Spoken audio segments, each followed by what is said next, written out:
Well, let me just thank Stephanie Kale for such an inspiring night, for asking me to share my daughter's story, and for allowing me to be a voice for the 70,000 people worldwide affected by CF.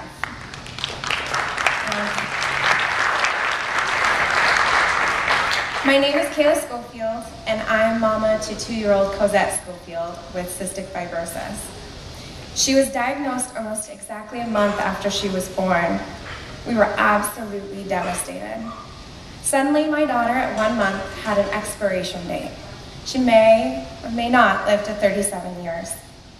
My mind raced as I tried to process all of the moments we had lost in a matter of mere minutes. Gone were the dreams of college, watching her walk down the aisle, any thoughts of grandchildren. Instead of looking forward to the future, I dreaded it. I was so uncertain. Then in January of this year, everything changed.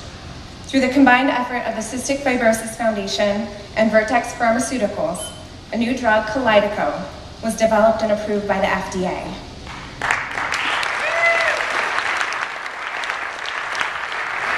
It was the first drug developed to treat the root cause of CF and not just the symptoms.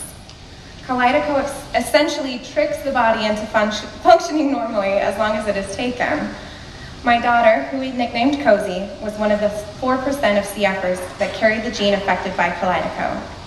That is roughly only 1,200 people in the entire United States. I knew I had to get this drug to Cozy. It was like winning the lottery, but with a much bigger payout. Together with Tara Brasha, Dr. Nakamura, and all the people at Children's Lung, we fought hard to get it for her. With an FDA approval age of 6 years old and up, and a price tag of $300,000 a year, it was quite a feat. But on June 5th, I was holding it in my hands. That little blue pill could change everything, and it did. After 2 months on Kalydeco, Cozy tested negative for CF.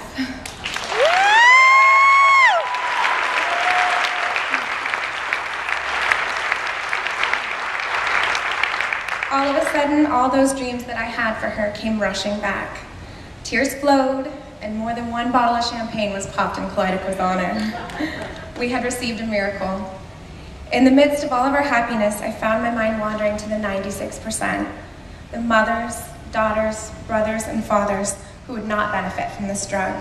There were still so many lives to save, some 69,000 others. I wanted to share with you a blog written by the mother of a 3-year-old CFer that I read shortly after Kalydeco was approved. It detailed how it felt to watch those 1,200 rejoice and know your joy was still so far away.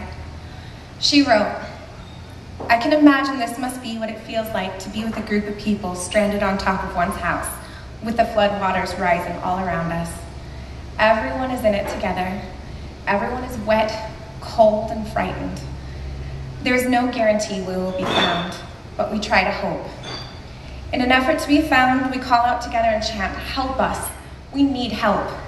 We cry with each other, knowing that we may not be saved in time. And then in the distance, we see a helicopter. Someone sees us, they are coming. We all cheer with anticipation. Hooray, we will be saved. We watch the helicopter approach us, and each of us begins to dream what it will be like once we are saved. But as the helicopter nears, we realize there isn't enough room for all of us. Not now, not yet.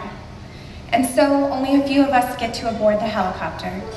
We pat the backs of those who get to get on, and we tell them how excited we are for them. But there is an emptiness that begins to fill our hearts. We wish we could go too. The good news is that we have been found and may soon be rescued. But the bad news is some of us must wait much longer to be saved. Those of us who are left behind must watch the helicopter take off again without us. We each silently wonder, will the helicopter return in enough time to save us too? In such an exciting time in CF history, we must be reminded that our battle is not yet over.